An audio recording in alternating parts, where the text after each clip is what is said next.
the first place for me that's interesting is I think a lot of us in journalism are coming around slowly to the fact that we missed some big stories that took place on campuses a few years ago.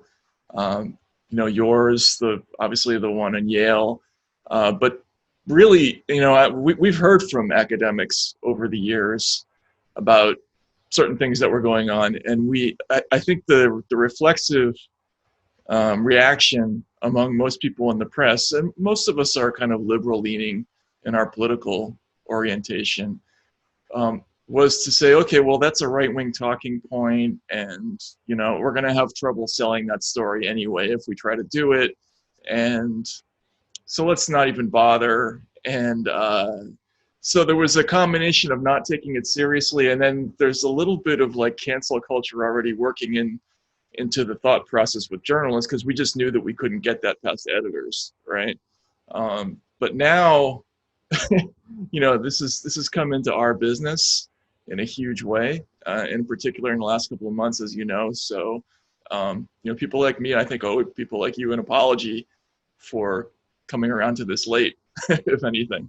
Yeah. Well, I have a rule of thumb when it comes to such things, which is I welcome anybody without the need for an apology who recognizes that they got it wrong and says so. My feeling is there's a point at which you didn't get it, and this is true for all of us, and then there's a point at which you do, and you didn't see it as close up as we did on campuses. But anyway, thank you for acknowledging that there was something to see and that it wasn't seen by you and others early enough.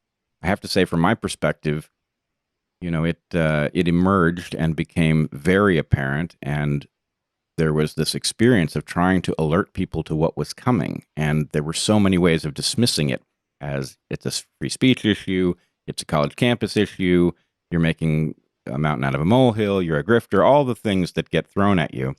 And now we're in a situation where I don't know what kind of blindness you would need not to see that the thing that happened at Evergreen and elsewhere is suddenly in every institution that we've got and spilled out into the streets.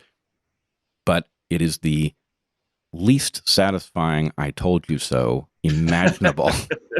I mean, I'm just watching civilization burn because we couldn't make this point, a few years ago. And wow, what are we going to do now that it's at this scale? It's really interesting. I think there is going to be some blowback in the media world, because obviously I think what happened, and I'm only just starting to do the research on what happened in academia, because I think that's now the important background for all of us who are trying to figure out what's going on in institutional America.